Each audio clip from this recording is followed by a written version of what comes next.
Dear God, my journey has been a fairly easy one, and I don't take that lightly. Your love is one my mind will never be able to comprehend. I entered this world fully aware of you, but never fully understood all that you have to offer. I fear and hope that I never will. Your love is so infinite, so I don't put those expectations of full comprehension on myself. I grew up surrounded by the world and all of its evilness, like most of us. But unlike most of us, I chose to smile at the good parts because they are of you, and I can rest easy knowing that I am of you. Love, your daughter. Dear Sylvia Plath, I was bored reading your book. Not to say that it was bad. The character's life just didn't interest me, and I didn't see the point in reading her account of day-to-day drab. In retrospect, though, it was the perfect drab. I see that now, and I'm glad I read it. For a while now, I've made the joke that I spent the first 25 years of my life sleeping, which I guess isn't so much a joke as it is slight hyperbole and self-mocking. Anyhow, I just always had such strong feelings about being here. I never quite settled into the notion of belonging here. After barely doing what I had to do, I couldn't convince myself to do the things I wanted to do or dreamt about. I opted to sleep and weep instead. I remember the day I told my mom about these feelings of not just sadness, but the constant state of exhaustion. To my surprise, she started talking about my dad. She told me about how much she loved him, how they were the bee's knees, always laughing and walking around full of love. She told me that he thought she was the most happy, vibrant, and wonderful woman he knew. And she told me she was delighted to have his child. She then told me he married another woman, and that she was devastated and broken-hearted, all while I was still a part of her. She told me she was sorry, as though it was her fault that I was born with this sadness. I reminded her that she was my very happy, very vibrant, and very wonderful parent. And that while I don't know that man much, he sounded like a thief to me. If my plight was passed down to me by anyone, it was him. He caused a deep sadness in the both of us. I used to think it was strange that a child could not only feel, but harvest and hold their mother's emotions in the womb and on. But for so many years, I was resigned to my bed, hardly allowing myself to live and often wishing I wouldn't any longer, not committing to this place. I don't have a bed in my room anymore. It adds decision-making, an extra step, to what once was a passive choice to simply exist. It also serves as a reminder that I've chosen to wake up, because the first 2.5 decades of my life were as dull as the bell jar, which, to your credit, was a fantastic and relatable portrayal of your depression. I hope to meet a very different end. With respect, a girl who takes after her mother. God, as I think about how complex creation is, my existence, and how you have revealed yourself to me through different times in my life, I can't help but think, how is there not a creator? How is there not something bigger than this world? Just the human body alone is unexplainable. The root of who I am is you. You are my whole reason for existing. When I felt the tug from you to go to Israel, everything inside me was freaking out. All the unknowns I was going to experience. But I knew I needed to go. Sometimes you don't know the reason why until you experience it for yourself. As soon as I stepped off that plane into a completely different culture was the moment you revealed to me how much all anxiety and worry I had was unnecessary. It was a moment you showed me that I need to step out of the little bubble I live in and live for you. How else am I able to know you better and truly experience who you are and the life you meant for me to live if I just sit on the sidelines?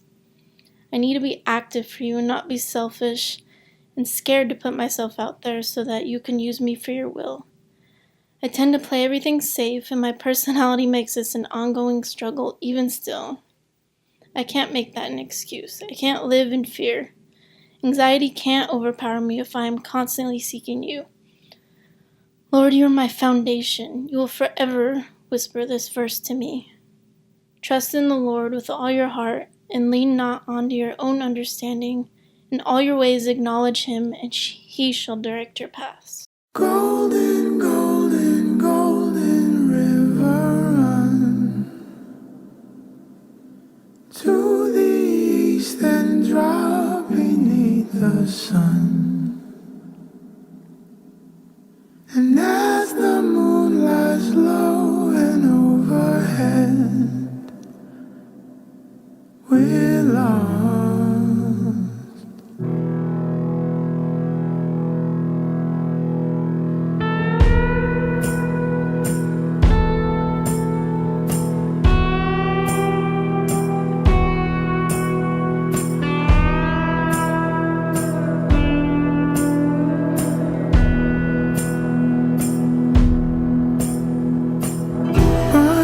Slow, burning the back wall. Long roads where the city meets the sky.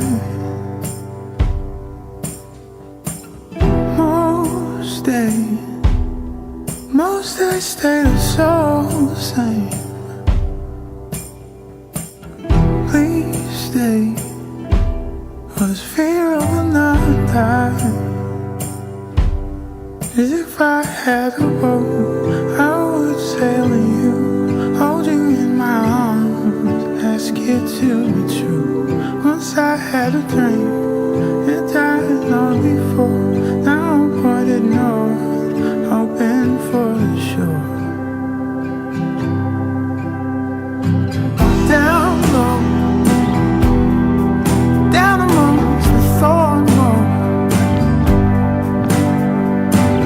weeds grow through the lilies and the vine. Birds play, try to find their own way. Soft clay on your feet under mine. If I had a boat, I would sail in you, hold you in my arms, ask it to be true. Once I had a dream, it died long before. Now I'm pointed north, hoping for the shore. Splitting at the seam, heaving at the breeze. Sheets are billowing, breaking all the day. She is not my friend, and everyone conspires. Still I choose to swim, slip beneath the tide.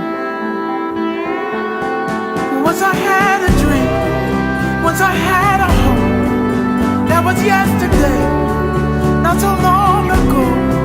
This is not the end, this is just the one. Such a foolish thing, such an honest girl. If I had a ball, I would sail to you, hold you in my arms, ask it to be true. Once I had a dream, it died long before. Now I'm pointing north, hoping for more shore.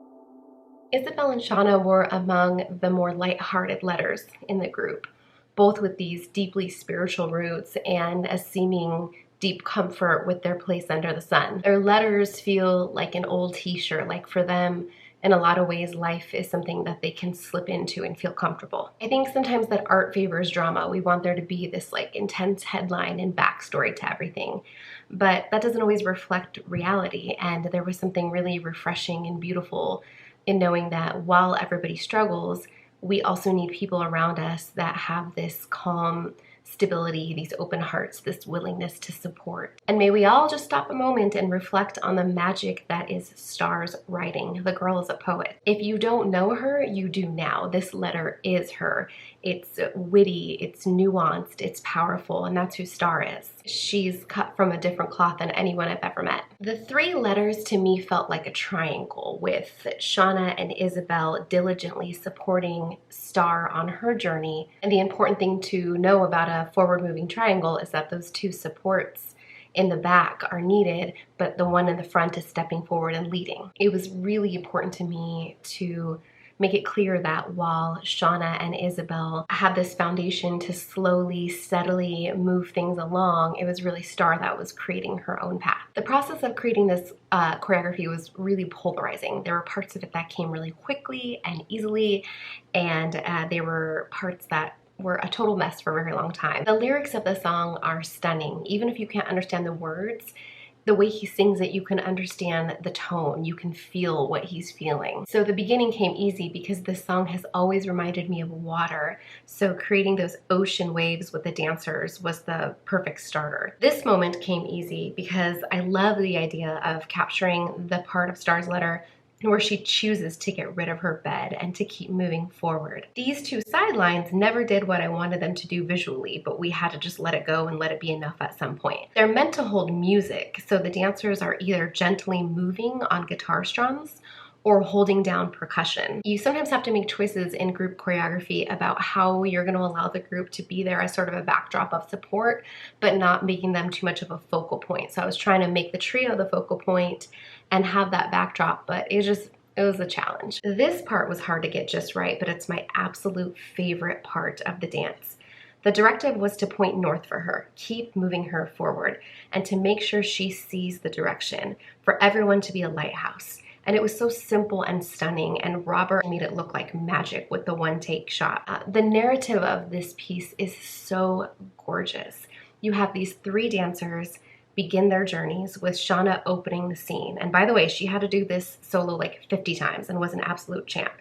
Shawna is the quietest person in class and secretly the funniest person you will ever know. As the piece progresses, you see these moments of near drowning or nearly giving in and the gentle support each time. We have this beautiful moment where Isabelle reminds Starr of who she is through telling her own story. Isabelle is her very own brand of sweet and silly. She's also my daughter, so I kind of think she's the best human ever. And finally, the way Starr steps forward and leads with conviction. Okay, boys and girls, it's time for me to likely cry again. In the middle of creating this piece, Starr had really unforeseeable and tragic circumstances to deal with, and so she had to miss a few sessions. And it would have been justifiable if she decided not to return, that she just needed more time. And I knew that that was a possibility. We were in rehearsal one time and she wasn't there, and so we rehearsed this whole piece without her. And so all of these spaces where you see her when they're pulling her from the floor, when they're leading her forward, it was just this empty, gaping hole. And I remember thinking, if she doesn't come back, we're going to do it anyway. We're going to create this piece of choreography and just like hold that space, for lack of a better term, where she used to be, just as a silent message to just tell her, God, we miss you, we wish you were here. And I was sort of holding that tension of thinking that this might be the way that we have to take the piece and trying to find peace with that. And then towards the end of rehearsal, she sent me a text that said, hey, I just wanted to let you know that I'll be back next week. And I started sobbing in front of everyone. I'm holding it together very well right now.